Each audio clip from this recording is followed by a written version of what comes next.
Hey, what's going on, everyone? It's Green Zero here, back with another Command & Conquer 3 Kane's Wrath video commentary. That's right, cannot wait to get in and VOD some Kane's Wrath. Been looking forward to this here. I have been playing a ton of Kane's Wrath in the last 2 weeks and haven't got to watch many replays, so all those people out there, I have been getting a lot of footage from online, playing a lot of people, 2v2s, 1v1s, everything like that. There are going to be a few people out there whose jimmies are rustled by that, but just have to suck it up. But we're going to jump into this game here now. We're going to have masterleaf. So it's going to be masterleaf versus BirdisTheWord, which is Stephen Donald Nashington. So we're going to jump into this game here. We're on Tournament Arena. So yeah, Tournament Arena, obviously super popular in Tib Wars, but you see it in Kane's Wrath every now and again. But we're going to jump down here, and it's going to be masterleaf not playing as Scrin. So he's playing as Zocom. Now, this was a random mirror. I believe it was a random mirror, so neither of these factions know, or neither of these guys know which faction they are. So Leaf has dealt Zocom, drafts one, and he drafts one scout, and no, he drafts the second scout there. So he's got 3 rifles, 1 engineer, just playing it safe. Running across the Tiberian field, not very safe. If he's up against a scout with ranged attack, obviously that will hamper him, but he's going to be up against buzzers, because Stephen Donald Nashington is a Scrin faction.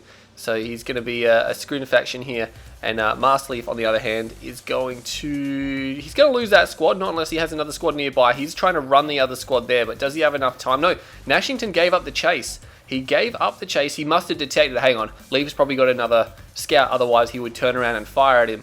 Generally, that's what you do. If you've got no chance of saving the rifle, you just try to kill at least one buzzer swarm. But if the enemy is running like that, obviously Nashington has picked up, hang on, you've got another squad nearby. Looks like he did draft a tower there just to stop a scout. So, I mean, Nashington doesn't have too much to worry about. He's against, obviously, a GDI for Zocom here, of course. So, he is against Zocom. So, I mean, Zocom, again, going back to them, they don't have the greatest rushes in the world. And masterleaf not prepared to walk over the Tib again. So, that would have done a lot more damage if he had done so. Buzzer Hive comes down. He probably could have taken that, but I think he left it a little bit too late, and he has left it a bit too late, and he will be losing that scout there. So Stephen Donald Nashington now has a second ref out. Just standard eco. Both guys been really hard anti-scout, considering that no one's doing anything except from just ecoing. So Scrin Vanilla versus Zocom. This should be interesting on this level here. Of course, no artillery from the GDI or the Zocom player here. But, I mean, Scrin's artillery is the Devastator warship, which can be nasty, but of course Zocom have really good aircraft, which means they'll probably be able to pick those off pretty easily, I'd imagine, depending if, shard launches is done, ceramic armor. There's really a lot of variables. I mean, there's a lot of variables in any matchup, really, but, yeah, there's some matchups you don't see that often. And it's just luck, I guess. A lot of people do play random mirrors, because random mirrors are quite fun, You play a random mirror, it's like, oh, what am I going to get? You got like nine choices that you're going to get, and things like that. Nashington just expanding, and he's still continuing to eco here. So again, we have this map here, of course, Tournament Arena, which is very flat. There's not a lot of rush distance. There's not a lot of travel distance, and you really have to be careful if you're going to do these kind of strategies, because if the other guy wants to do a mid-game push, and Leaf is... actually, no, he doesn't have his ref down either. So ref comes down at almost the exact same time, basically the exact same time. So these guys are mirror building in terms of the eco, and the scouts are continuing to face off. So I guess they're comfortable doing this because both sides have so many scouts and they can see what each other's doing. And Nashington is going to go and grab some blue Tiberium pretty quickly early in this game. So of course his field has grown somewhat. He'll be able to fill up there. And then he only has to drive back to this ref here to get some, or to refine that, which is going to be fine. Masterleaf, on the other hand, does not have anything going to his blue tip field. He does have a second war factory down, so he's going to be going for dual war factory. And of course, for Zocom, that's perfectly fine in 1.02. Plus, their predators in 1.02, of course, shouldn't even really be bringing this up anymore. They were bugged in terms of the veterancy. But yeah, masterleaf, he's content just going maybe Predator APC. He could be putting in some Shadow Tanks later on. But again, the Scrin faction depends if he fast techs. Dev Tanks are coming out. There is another structure coming down. It could be a refinery, but I reckon it's a tech center. It's building very slowly. Tech center takes 40 seconds to build. And these units here now are going to come in. And of course, that buzzer hive isn't really very threatening at all. So he's going to move in and around here. We have a battle marker back at the base. It is going to be a lightning spike. And they're really just annoying. Nashington doesn't really have too much there. There is a dev tank. A tech center did come down. The dev tank doesn't have charge. He does manage to pick off the APC. They don't have terribly good armor. But masterleaf We'll clean up a few gun walkers, just get them out of the way, and of course, you know, those gun walkers can come in handy later on against air and infantry. And of course, his war factories are going to be wanting to build like tripods or something now. It looks like he's going for tripods. He's not going for the upgrade. He's got 2 dev tanks. He's got a few disintegrator squads there. Leaf, I don't think he's lost a harvester yet. I wouldn't imagine yet. He's pulled it back, but this harvester got blocked by the predator tank. That harvester was called off the line, so Leaf has lost a decent amount of mining time. I think he might have got some blue tip. No, he's going to get blue tip now. That harvester not in heavy damage mode, so it's going to be fine. Predator tanks trying to clean up that lightning spike. They will do so now, getting some repairs. He's got a barracks down here. This is interesting. Leaf is actually going to go for mass tier 1, I reckon. I think this is a good idea against Scrin, because if you can get a lot of infantry up with vehicle support, even if it's tier 1, that's actually really hard for Scrin to get rid of. It is really hard. A lot of people don't do this strategy just because they feel that their higher tech units are better against Scrin, which they're good, but you can get exploited, I mean not exploited, but you can get, he can take advantage of GDI's slow maneuverability, and the support powers of the Scrin work heavily in their favor. Of course, we have the Hexabot coming out and probably some Devastators here. There's a battle marker. Those 2 dev tanks did not know what hit them. They just rolled right into that. And there's a few tripods here, no shields, and again, he has the field suits for his infantry. And yeah, Leaf really just has a lot more power. He's got a lot more tier 1. Nashington's got a few high tier units, but that's pretty much it. And now he's going to come in, and he gets both the tripods at the same time. The Devastator warship does take some damage. Harvesters have to be pulled off the line, and Leaf is now camming this field. The Hexapod is coming. He should be able to take out that one harvester, which he does. He should clean up the husks, and then maybe think about just backing off just a little bit. I mean, these harvesters are coming back. He could just sit here and take these harvesters out. He doesn't quite finish off the other husk, and now he's actually got a Shatter tank out here, and he is going to be pushing on this Hexapod. He's actually doing a lot of damage. He's got it down to almost half health here. That's actually quite a lot, and there's a slingshot coming in. There's 2 Devastator warships there. I think one of them is probably going to go down. The slingshot has switched targets, which is never good. And we can see here now these Predator tanks. Phase comes down. Leaf might want to back out, and immediately, yeah, as soon as the phase comes down, he's like, yeah, I'm out of here. These slingshots, though, there's nothing to kill them, really. There's really nothing to kill them. And these Devastator warships will be getting shot to pieces here, and look at that. It doesn't even need tungsten, and he will be able to destroy them. He needs to watch out. That slingshot is in danger of getting crushed, and he's not going to move it, unfortunately. But more slingshots coming in. They got some sick range on those, and this last slingshot over here should be able to take it down. So 3 Devastators fall. Both the tripods, he lost a harvester, maybe 2. I'm not 100% sure, but again, Leaf really just took control of that fight, and he even got away with a few of his forces. And of course, now he's just going for EMP grenades. He's still keeping the armory around, so I mean that allows him to get sniper teams and a commando if he needs to. I'm not sure why he's going for a few more of these slingshots. Might want to call them off. There is no more aircraft being produced. Of course, he probably doesn't know that. He's got 4 slings, sorry, so that's plenty. He doesn't really need any more. And there's a 5th sling coming out. Wow, he must have underestimated this. He must have not realized that Nashington has stopped building the Devastators here. And we have infantry coming in now, and Masterleaf has a pretty big, sizable tier 1 army, but it's spread out. It is really spread out. I think he should be a little bit careful about engaging here. There's buzzer hives kind of tearing him up. EMP grenades do get thrown down, and they do actually hit the corruptors as well, so he will be killing corruptors. And of course, they're $1,000 units that he pretty much has to rebuild to keep the Hexapod cost effective, because the Hexapod, without any repairs, will get focused down by a lot of mass infantry.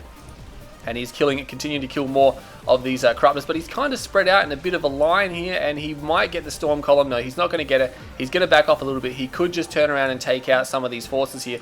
2 more corruptors there could probably be destroyed, but Masterleaf has no intention of going for a tech center here. He really has no intention. He's not even got a tier 2. Actually got a tier 2 now, and he's going for AP ammo, but he is going to probably back off here with the last of his infantry forces. Yeah, he splits one over here. There's still a Predator tank going strong over there. But Nashington does have a Devastator warship there. Those slingshots will just be waiting for their opportunity to come back in now. And yeah, he's like, hang on a sec, I'm just going to back off. And of course, with the slingshots there, the infantry can probably feel pretty safe. Again, tripods are pretty useless against this just because of all the rocket damage. Of course, they will be able to kill the slingshots, but they won't be too good at really anything else. And the slingshots are so much faster. That Devastator warship playing it very dangerous here, actually coming in over this area here. I'm not sure where the slings are. The slings are somewhere. I'm not sure where Masterleaf has his slingshots. Where are his slingshots? They were up here a moment ago. They're over here. I don't know why they're over here. The Devastators are out of position for a long time there, so he probably could have exploited that, not able to do so. And Nashington will be able to hold fast here. He's got a few Devastators. Is he going for shields? No, not going for shields, which would be nice. It will definitely help these Devastators stay alive for that little bit longer. AP ammo is done. He's got a lot of fully upgraded infantry here as well. but he's getting shot at by these Devastator warships. We'll have to pull back. The Devastator's not terribly accurate. They need to really wait for the army to stop moving before they can really land the shots they want to. Yeah, again, just still continuing to miss some of those infantry forces here. The slingshots are coming back around. They got to watch out for the hexapod. Yeah, the good thing is that Sling's so quick to move. I don't think he's going to even bother about getting the tungsten shell. And here comes the one Grenadier squad. We know what that's for, is to get the first EMP down. And he will throw the EMP grenades, but he missed fire. He must have thrown that from, or he must have organised that from quite some distance. Slingshot's coming now, taking a few shots at these Devastators who can actually shoot in reverse. There you go, they can move away in the other direction. EMP grenades now land on the hexapod. Is he going to go in? He could send the slings around. This tripod, again, good at killing vehicles, but pretty much the infantry are just going to eat it for breakfast. Buzzer Swarm comes in. Leaf reacts to it straight away, getting these shots off there, and he does actually manage to put it down. The slingshots do come around. There's nothing to destroy them. They will destroy the Devastator warships there. They're completely dead now. The Corruptors are now here. He's focusing the Corruptors down. He's like, hang on. I just focused the Corruptors down. Then you've got a hexapod, which is... Oh, no, those slingshots. Oh, no. Oh, Leaf, that's hardware. You kind of have to rebuild because he's probably going to go back for Devastators now that he just got that big kill. And he will kill that tripod, which is pretty good for him. And yeah, Devastator's still being constructed now. No shields on the way. So, oh man, I'm not sure if he lost all of his slingshots, but they really crunched up there. Look at that. He's actually taking blue Tiberium from Nashington's side of the map, and now he has pushed out a Marv, which is really good for him. He's going to need a Marv now because he's getting pressured. We have a veteran hexapod here, probably not looking to get that heroic. There is still one slingshot whipping around here, so that's fine. That's fine for him. Zone Raiders coming out now. He probably doesn't need to have 2 war factories. He could sell it for another Zone Raider squad. But look at that. Those rocket squads actually withstood a shot from that Devastator warship before going down. And he did get tungsten shells, so there you go. He's not happy about this at all. And the hexapod does seem to have shards in it. EMP grenades completely missed then. I'm not sure what he was throwing at. He's throwing these way too far in advance. By the time the EMP grenades get into position, the unit has moved. You really need to wait a bit. The Marv is coming in to engage. It does put a fair bit of damage on that. And the stasis comes down now. I'm not sure about that stasis. It wasn't a terribly good one. I mean, that's like a super weapon. And yeah, he's not going to be able to do too much. This tungsten slings are kind of coming here, and these Devastator warships get destroyed. He didn't even need tungsten shell. He just completely dominated them. He's still building these slingshots. He's obviously trying to get this tripod to EMP the Marv, but there's a lot of Zone Raider squads here, and he does get the EMP off. Can he kill it? It's so close to dying, and he will get it with these Zone Raider squads, I believe. Yes, he does get it, so he's fine. Heroic units over there. Shockwave artillery comes down, and these guys here might want to watch out. They're going to get killed. He does take out a Zone Raider squad, which is nice. Phase comes off now. The shockwave not being very effective. The slingshots realize, hang on a second, there's still a Devastator left. Let's just run after that. But no, they're very heavily damaged. There's a tripod here as well, and he should be able to claim 1 kill. But the other slingshot is going to get away. I think some of the slingshots being thrown away a little bit too carelessly by Masterleaf there. He didn't need them for some of the engagements, and they ended up on the front line. But he has tungsten shell now, so he doesn't really need too many of them. And we have another EMP blast coming down as well. The Marv is quad Zone Raider. He could just take out the drone platform if he wants. I'm not sure why he's firing at that yet. He needs to fire at these units here, and he will be destroying a lot of this infrastructure here, and I think he's going to go for the drone platform. The damage output on this Marv is pretty crazy. He sees it now. He needs to watch out for that one tripod that's just chilling back there. Now, there's no mastermind out either, so there's going to be no teleporting. He does manage to building block it. He does manage to building block it, but the hexapod won't win this fight. It cannot win this fight, and rear armor, that is not good. That Marv is going to tear it to shreds. Oh my god, that's doing so much damage now. The hexapod now, there's only one corruptor here. He does call in the buzzer support power just as the Zone Raiders drop, and oh my god, they got completely torn to shreds. I'm not sure if that was a good idea from Leaf. It definitely wasn't. He gets the hexapod, but he loses the Marv, so an even trade-off there. A totally even trade-off. Oh man, if he just didn't lose the Marv, it would have been so much better for him. He could have torn this base here, this base push to shreds. But now Masterleaf doesn't really have too much left at all. He's got Zone Raiders. Oh, they're getting ripped up. He needs to get rid of that tripod. He can probably take out that Devastator warship now. There's one slingshot here. He's going to try to run it, but he's going to go in. He doesn't care about the tripod. Can he get the kill? He gets the kill, and that actually was important. It's probably worth the sacrifice. Slingshot much cheaper, of course, over a Devastator. Is there another one coming? No, that's it. There's no more Devastators now. Is Leaf going to continue to build slingshots? No, he's got one more, but that's all he's got. And Nashington is going to continue to push. He's going to move forward with this. He's got Zone Raider squads. He's putting down the turrets now. He might just want to kill the buzzer hives here and try to take out the Corruptor. The Corruptor has no chance to heal itself. Watch out, Leaf. Oh, Jesus. He's getting ripped up there by those buzzer hives. And again, just calling these units in here now. He's trying to fight with whatever he's got. He should be able to take out that hive. and I think he's going to be able to get it. Yeah, he does get it. As soon as you kill the hive, all the buzzers that are running at them will instantly die. There's another one there, but he drops it right on these guys here, and the buzzers try to go for a rifleman's claw, which were outside range. That wasn't good. He hits the drone platform with EMP. Oh my god, he hits it with EMP. I'm not sure what that slingshot's doing. It's just going to draw fire. I think he gets rid of the corruptor. Can he get another EMP down? I don't think he has any more EMPs left, and he's just going to go for the drone platform.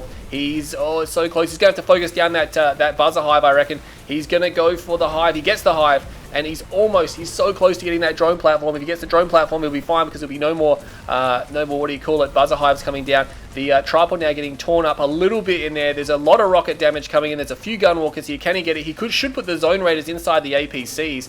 EMP's blanket that again, and he is going to get away with the tripod, but I think he should just now go for the drone platform. There's a second tripod here. This is so tight. Oh man, I can't believe this. The drone platform still stands. It's EMP'd. It does power up right now. Looks like he's having a little bit of trouble with money. No, it's still building. It's still building okay. He's got a lot of rocket squads here, and he is putting some pain on these guys here. There's no repairs for the tripods, so Leaf will win over time because, of course, he's got infantry, and they don't have to worry about tripods too much at all. And he should be able to take out that hive. Oh, this is so close. How close is this? He should be able to nail one of these tripods now. He's going to lift off the drone platform. Oh, he phases it all. He phases everything. Everything gets phased. Oh, no. And the drone platform is going to escape. If there's a slingshot left, it needs to chase that for the unphase. But all Leaf needs to do is run now. He just needs to split his forces, and Nashington will have to retreat. And that phase, got both the tripods. Look at the tripods, they're so close to dying. And the infantry now need to split in multiple directions. Harvesters, I'm not sure where they're coming back from. Obviously stealing Tiberium from Nashington's side of the map here. But, oh man. This game, and that phase still continuing to ongo. Masterleaf has just nothing but scattered infantry. He's up against gunwalkers, though. There's a triple tower here, which is not going to be welcome for Nashington. He's not going to be liking to see that sort of stronghold. The drone platform does get back. It's getting some repairs. A scan comes down, so he sees, hang on a second, you've got really nothing but gunwalkers and tripods here, so it's going to be up to Masterleaf to figure out what to do against this now. He could continue to push infantry, but I mean, he's going to try to spam out gunwalkers, I feel. Corruptor's coming out as well. Is he going for shields? No shields coming down, so these gunwalkers are still going to be pretty effective, I think, even without shields, but Masterleaf needs probably some aircraft now. I think, yeah, hammerheads with rockets in them would be the answer here, just because he can kite these gunwalkers all day. He's still got some zone troopers, doesn't he? Yeah, he's got some zone troopers there, which are really devastating. He's actually going for some EMP grenades. Not sure if that's a good idea. EMP grenades not good against a mass large ground army, just because you need a blanket EMP and then you really don't have the damage output. The grenades can't really do too much aside from just EMPing. They're not terribly effective against units. Of course, they will kill clumped up infantry, but that's about it. But he's continuing to build infantry here, and Nashington, I think, is going to continue to build. He's building corruptors for his tripods. He's even infused buzzers with these tripods just for that added effect there, which is very rare, but in situations like this where you really don't have much left, you've got to use everything at your disposal. And he is moving the drone platform again. It didn't even get full repairs, so he's moving up here. Nashington is trying to build up his forces now. A lot of vehicles coming out from him now. And Masterleaf, I don't think he has enough here. He does not have, I don't think it's going to be a good engage here. He needs to kill these these gunwalkers. He gets a nice EMP off. That's pretty good. He needs to get... Oh, Buzzer Swarm comes down. He needs to focus that down. It's ripping through his ranks. Blanket EMP comes down, so he needs to deal with this Buzzer Swarm before that's finished, and he could just target the Corruptors down, I think. There's a few rocket squads from the back here for Masterleaf, and I think he should be able to get at least one tripod. He kills both the Corruptors. Tripods now are getting repaired by those Corruptors, and that clutch tripod is still alive. And that engagement was probably as good as it was going to get for Masterleaf, but it's still not going to be enough. And Nashington, I think, is going to push through. He did go for a war factory, but yeah, I just felt he should have gone for some aircraft. He could have got a few hammerheads up, put the zone troopers in them, and then just kept this or slowed this down until he had enough of them to cause some serious damage. But unfortunately, I think Masterleaf, yeah, he's selling up, and that's going to be the game. So Masterleaf, unfortunately, will go down in that game. So Stephen Donald Nashington will be taking a victory there. And that was pretty intense. It just... we had some really big engagements at the start, and then it slowly wound down into those we're going to fight with every single unit that's coming out of the war factory straight away, so neither side was able to build up really that much until that end fight there. But I think Masterleaf should have engaged at his base. He shouldn't have left and gone above that tib field. Should have stayed at his base in range of those towers.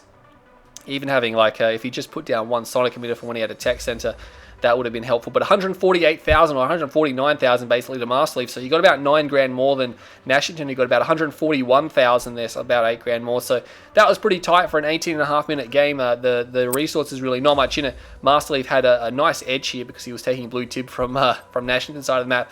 Nashington kind of clawed it back towards the end, but it was pretty close most of the game there. Units up and down. Masterleaf, of course, going for a lot of tier 1. I think he spread himself a bit too thin in some of those engagements. Could have gone either way there. He had the screen player in a lot of trouble.